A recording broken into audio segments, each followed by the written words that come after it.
Toi, tu disais quelque chose?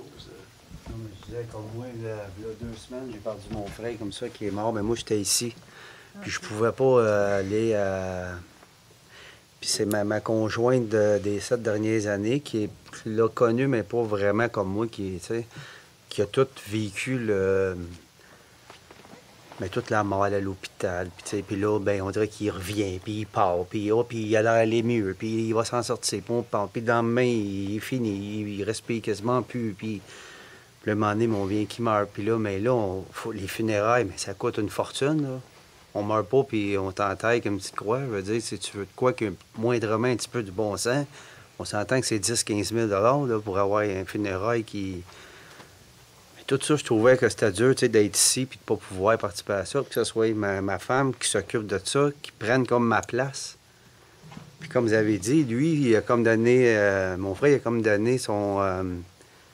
ben, il s'est dit, vu que c'est mon frère qui l'envoie, puis vu que c'est une bonne femme, mais, tu sais, c'est comme... C'était elle, là. Elle était comme moi. Puis elle a vraiment fait la job, tu sais. Fait que je sais pas, j'aurais pu le faire pour moi. Tu sais, si ça aurait été quelqu'un comme son frère ou sa mère ou son père, mais elle dit, pour toi, on dirait que je l'ai vécu. Puis ça a donné de l'expérience à tout le monde, autant à elle qu'à moi pour le futur. Puis des amis que j'avais ici cette année qui me disaient, ben écoute, appelle-les, puis appelle-les, puis pas-y. Tandis que moi, j'étais pas capable de parler. À un moment donné, j'ai appelé, j'ai parlé, puis c'était...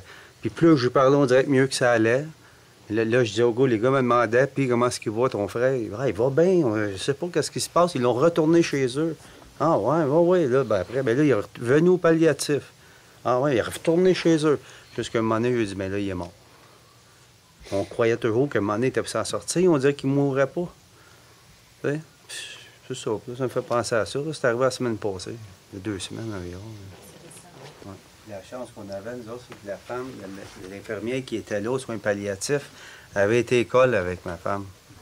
Fait que quand ma femme m'expliquait, écoute, c'est le frère de moi, il a dit, écoute, je vais en prendre soin comme si, tu sais, c'était... Fait que ça nous rassurait un peu. Il était comme dans une... parce qu'au début, il était comme 3 dans la chambre. 3 mourants, là, quasiment dans un couloir, jusqu'à temps qu'il y ait la chambre qui est supposément quasiment la suite, là, jusqu'à temps qu'il reste... Puis il est ressorti de cette chambre-là, puis il est retourné chez eux. Pour venir au film, là, quand il parle un petit peu préparer la mort ou quelque chose comme ça veut-tu dire aussi, moi j'ai perçu de même, de se préparer aussi avec notre entourage. Tu sais, si tu as des petites rancunes avec ta femme, tes enfants, des petits liens, c'est peut-être bon, au lieu d'arriver à la dernière seconde puis partir avec beaucoup de regrets, c'est peut-être ça, les regrets. Fait que si tu as quelque chose avec quelqu'un de proche, quelque chose comme ça, c'est mieux de les régler avant. Fait de ne pas laisser traîner ça puis profiter du moment présent.